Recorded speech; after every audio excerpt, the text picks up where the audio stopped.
सुबह सुबह दिमाग खराब हो गया रा भाई।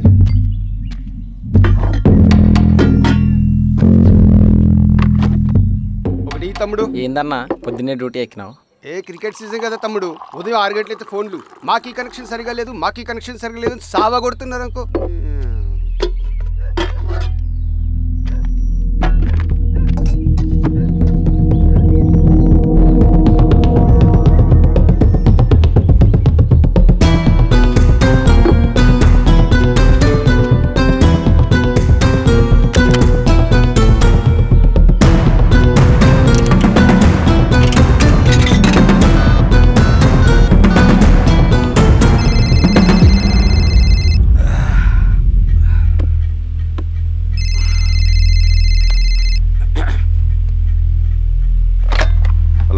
Penupaka police station. తాగి ఊళ్ళోకి వచ్చాడు సార్. నిజమా?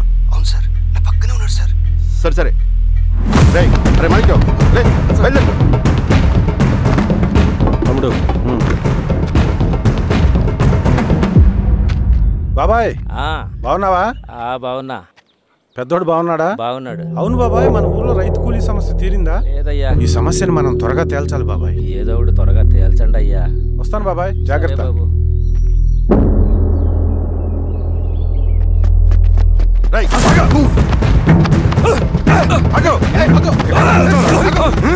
సార్ నన్ను వదిలేయండి. మీరు ఎవరు చూసి ఎవరు అనుకుంటారో, నేను సోషల్ వర్కర్ని.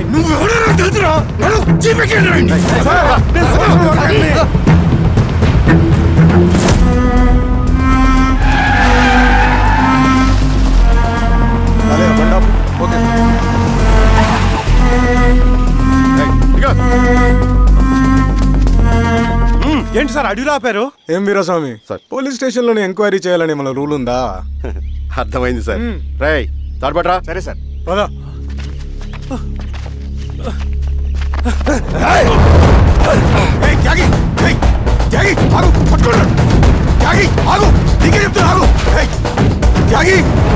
చెప్తున్నా నీకు ఆగు.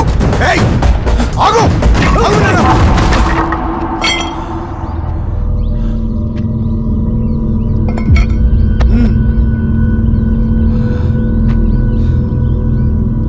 త్యాగి కత్తింద పడి చెప్తున్నా కదా. జీవితం ఉద్యమం కోసం, నా ఊపిరి సింగన్నకు అంకితం. లాల్ సలాం, విప్లవం వర్ధిల్లా.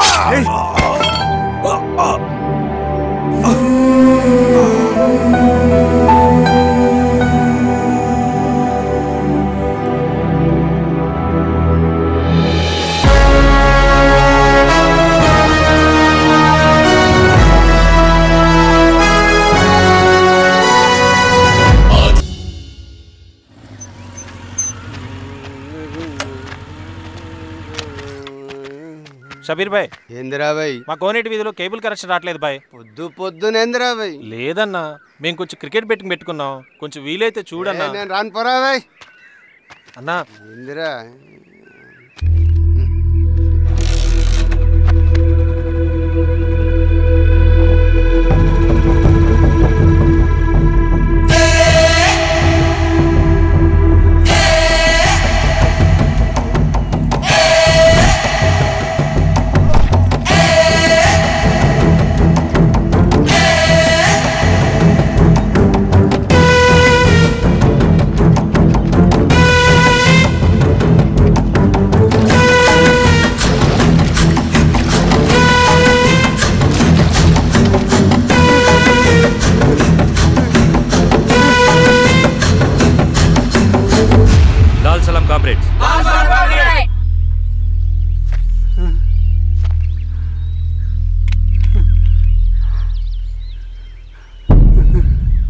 రూపాయలు సంపాదించడానికి ఎన్ని రోజులు పడుతుంది?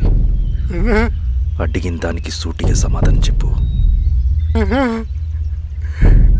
1 లక్ష రూపాయలు సంపాదించడానికి ఎన్ని రోజులు పడుతుంది? చెప్పురా ద్రోహి. అదే ఒక విప్లవకారుని తయారు చేయడానికి ఎన్ని రోజులు పడుతుంది తెలుసా? చెప్పురా. ఒక సూర్యగోళాన్ని సృష్టించినంత కష్టమరా. అలాంటి వాడిని ఒక 5,000 అమ్మేస్తావు కదరా.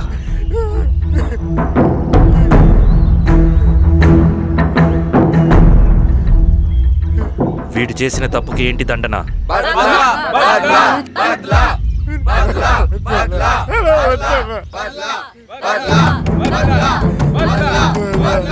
నీలాగా డబ్బుకు కకృతిపడి విప్లవకారుల్ని బలిపెట్టే ప్రతి ఒక్కొక్కడికి నీ చావుకు గుణపాఠం కావాలి.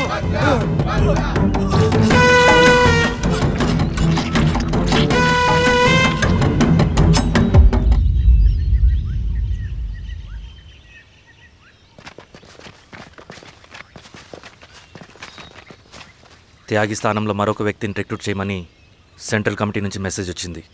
ఆ వ్యక్తే మన కళ్ళు చెవులు. తగిన వ్యక్తిని రిక్రూట్ చేయాలి. అలాగే కామ్రేడ్. లాల్ సలాం.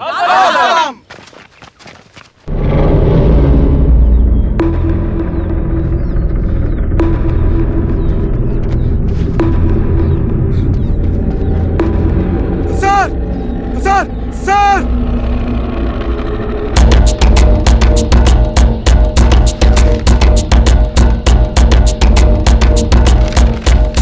హెచ్చరిక.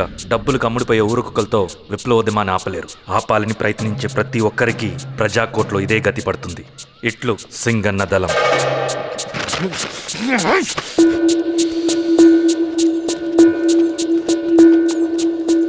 అయ్యా, మీకోసం చెన్నారెడ్డి గారు శేషారెడ్డి గారు వచ్చారండి.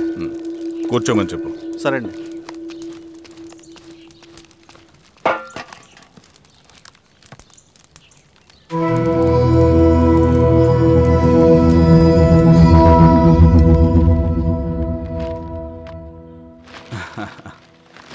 కూర్చోండి బాబాయ్. ఏంటి బాబాయ్ పొద్దున ఎలా వచ్చారు? అదే ఈశ్వర, రైతు కూలీల విషయం. అవును బాబాయ్, ఈ విషయం పెద్దది కాకుండానే ఇక్కడే తుంచేయాలి. ఊళ్ళో అందరి సమస్య అదే ఈశ్వర. వాళ్ళు సరిగ్గా సమయం చూసి కూలీ రేట్లు పెంచమంటున్నారు. ఒక 5-10 అయితే మనకు పెద్దగా బాధ ఉండేది కాదు. ఏకంగా 50 రూపాయలు పెంచమంటున్నారు. ఇక మనకు మిగిలేదేంటన్నా?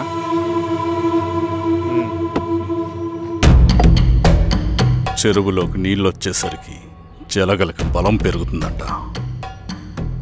ఆ అన్నల అండ చూసుకుని కూలీ నా కొడుకులు రెచ్చిపోతున్నారు. అలా కొనసాగడానికి వీల్లేదు. ఓ గంటకి మీరందరూ పోలీస్ స్టేషన్కి రండి. అక్కడ మాట్లాడి ఏం చెయ్యాలో ఒక నిర్ణయానికి వద్దాం. అలాగే పద.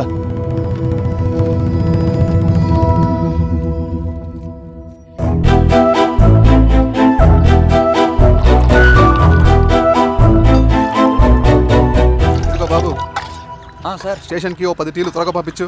Okay sir. Okay sir.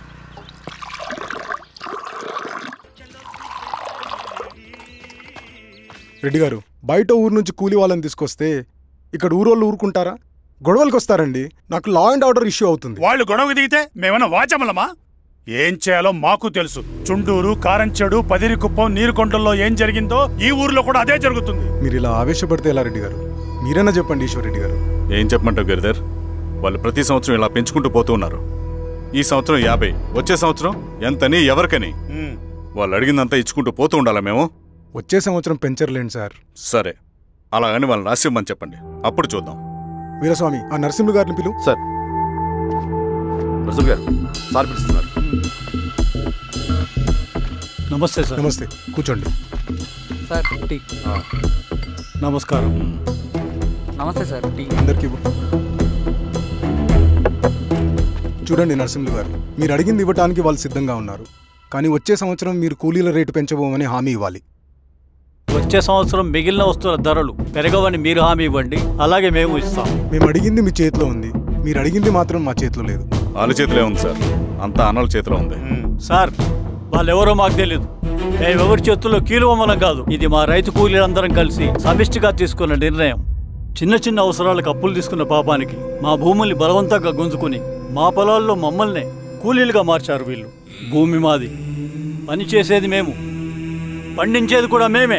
అవన్నీ మీ పార్టీ మీటింగ్లో చెప్పుకోండి, వింటారు. కూలీ డబ్బులు ఎవరి దయాధర్మం కాదు, మీకు తోచినంత ఇవ్వడానికి అది మా హక్కు. మేము అడిగింది న్యాయబద్ధంగా ఇవ్వకపోతే మీ పొలాల్లో ఒక గింజ కూడా రాలదు. పండిన పంటనంతా కాకులకి గద్దలకి వేసుకోవాల్సి వస్తుంది. ఇక దీని మీద చర్చ అనవసరం. వస్తాం. నరసింహులు గారు కొంచెం ఆగండి సార్, మీరైనా కొంచెం చెప్పండి సార్. కొవ్వెక్కిన ఎండ్రకాయ కన్నంలో ఇరుక్కుందంట. దాన్ని బయటికి ఎలా తీయాలో, కోసి కూర ఎలా వండుకోవాలో మాకు బాగా తెలుసు. పదండి బాబాయ్.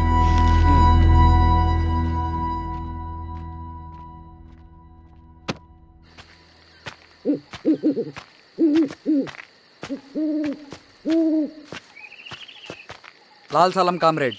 లాల్ సలాం. ఇంత పొద్దున లేచారంటన్నా? విప్లవకారుల జీవితాలు ఇంతే కదా రవి.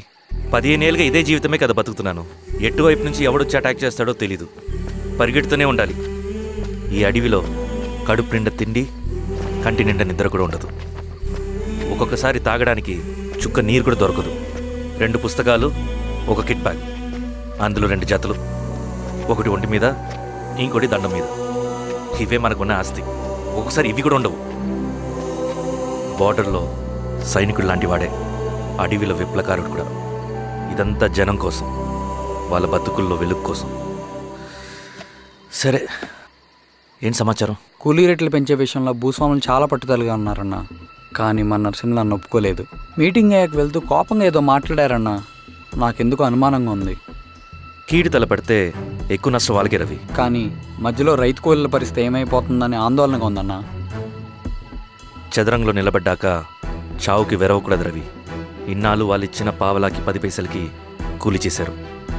వాళ్ళ జీవితాలు బాగుపడాలంటే మనం ఎత్తిన పిడికిని దించకూడదు. సరే అన్న. స్వామి, ఎలా ఉన్నారు ఊళ్ళో అందరూ? అందరూ బాగున్నారమ్మా. కోతలు కొయ్యలేదేంటి?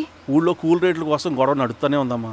అడిగినంత ఇవ్వాల్సిందేనని కూలీలు, నచ్చినంత ఇస్తామని రైతులు. ఎవరు రేటు తేగట్లేదమ్మా. ఈ ఇష్యూలో అన్నలు ఇన్వాల్వ్ అయ్యారా? వాళ్ళు వెనక లేకుంటే ఈ కూలి చేసుకునే వాళ్ళకి ఎక్కడి నుంచి వచ్చినాయి అమ్మా ఎన్ని గుండ్లు? ఇచ్చింది పుచ్చుకుంటమే తప్ప ఏనాడన్నా ఇంత కావాలని అడిగారు వీళ్ళు. పోనీలే, ఇన్నాళ్ళకైనా వాళ్ళకేం కావాలో నోరు తెరిచి అడగగలుగుతున్నారు. సంతోషమేగా.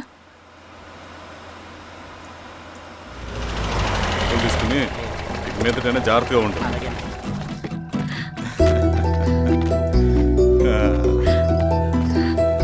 బాగున్నావమ్మా? బాగున్నానన్నయ్య, నువ్వెలా ఉన్నావు? బాగున్నాను. రా లోపలికి వెళ్దాం. రా కూర్చో. సో ప్రయాణం అంతా బాగానే జరిగింది కదా? నీ ఫేవరెట్ నెత్తిపూరి. రా వడ్డిస్తారా? ప్లేట్ తిప్పు. నాకొద్దన్నయ్య, నాకు మంచి కాఫీ తాగాలని ఉంది.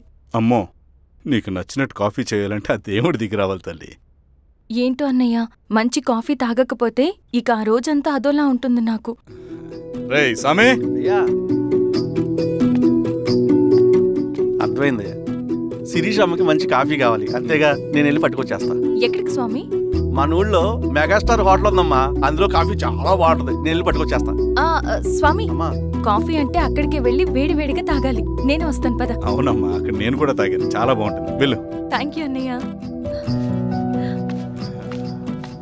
ఆడుతూ పాడుతూ పని చేస్తాం.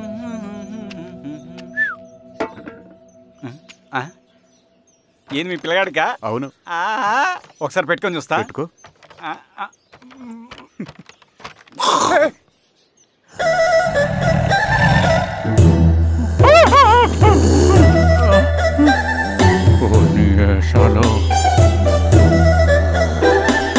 ఇన్ని బట్టలు ఉంటే చూడండి, బట్టలు లేకుండా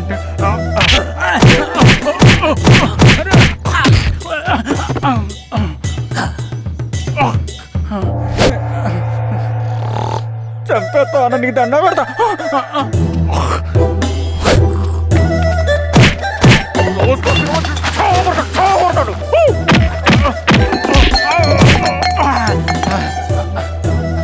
నేనన్నా బొట్టుని ఏందన్నా నన్ను చంపుతాయంది.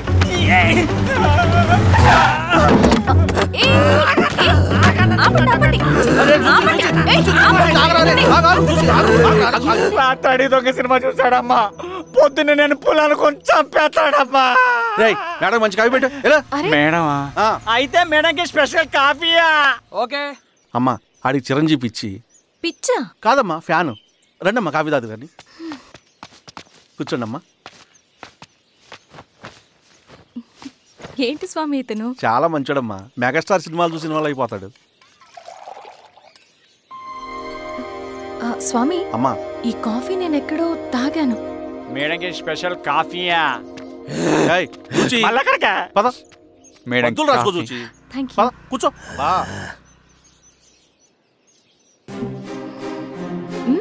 కాఫీ బాగుంది. ఎవరు చేశారు? మా రవణ పెట్టాడమ్మా. రవి?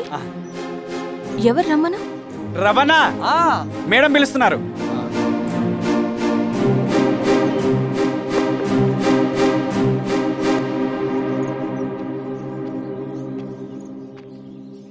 ఇతనే రవణ. శిరీష మీరా? రవి నువ్వేంటి ఇక్కడ? కాఫీ బాగుందా? చాలా. అది కాదు రవి, నువ్వు ఇక్కడ. ఈ హోటల్ మనోల్దే. మన ఫ్రెండ్స్ అందరు బాగున్నారా? చాలా బాగున్నారు. అవును మీరేంటి ఇక్కడ?